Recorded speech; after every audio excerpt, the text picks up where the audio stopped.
ওয়াক্ত নামাজ পড়তে টাইম পাই না, ফজর তো ঘুম পাড়তেই যা, জোহর তো কামার ভিতরে যা, আসর তো আড্ডা মারতে যা, মাগরিব তো চা খাইতেই যাব, এশার নামাজ তো বাজারে যা ঘোরাফেরা করতেই যাব। দয়ার নবী মায়ের নবী বলছে, এক নম্বর শান্তির জায়গায় হইল আল্লাহর ঘর, দ্বিতীয় নম্বর পৃথিবীর ভিতরে খারাপ জায়গায় হইল বাজার। আমাদের ভিতরে বাজারের ভিতরে মানুষ নাই, মসজিদের ভিতরে মানুষ নাই, বাজারের ভিতরে যাওয়ার জায়গায় নাই, এরকম পরিস্থিতি পড়েছে।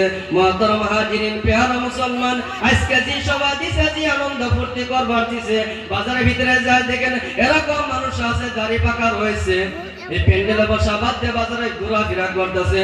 বন্ধুরা আমার, পেয়ারা মুসলমান, একটা কথা মনে রাখবেন, কাল কিয়ামতের দিন আপনার ছেলে যখন আপনাকে চিনবে না, আপনার বিবি যখন আপনাকে চিনবে না, আপনার স্ত্রী যখন আপনাকে চিনবে না, তখন আপনি কোন উপায় করবেন, কোন উদ্দেশ্য করবেন?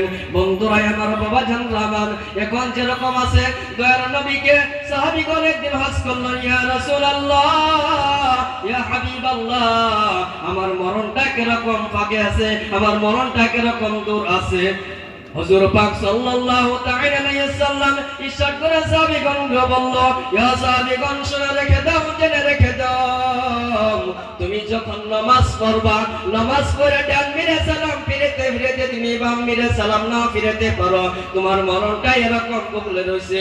আমাদের ভিতরে বহুত আলিম উলামা কয়, বহুত ওয়াজ করতেছে, বহুত ফতোয়া দিতেছে, কিন্তু আমরা এই কাম যে শুনতাছি, এই কাম যে বাইরে করতেছি।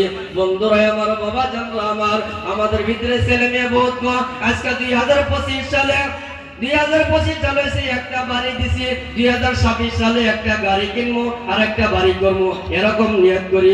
বন্ধুরা আমার, বাবা জানারা, দয়াল আল্লাহ বলছে, বান্দা তুমি যত সময় থাকো আমাকে আল্লাহকে স্মরণ করো, নবীর হুকুম মুখন চলাফেরা করো।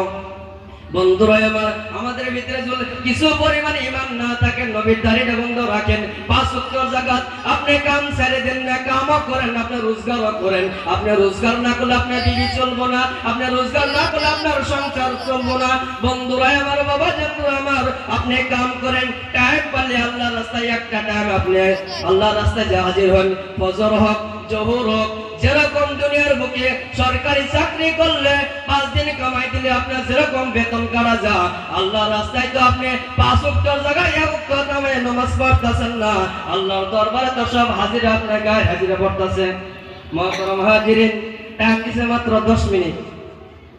ওয়াজ করলে কিছু 1-1.5 ঘন্টা ওয়াজ করলে সেন তেজন শ্রোতাগুলো বুঝবো, মুসল্লিগুলো বুঝবো, সবাই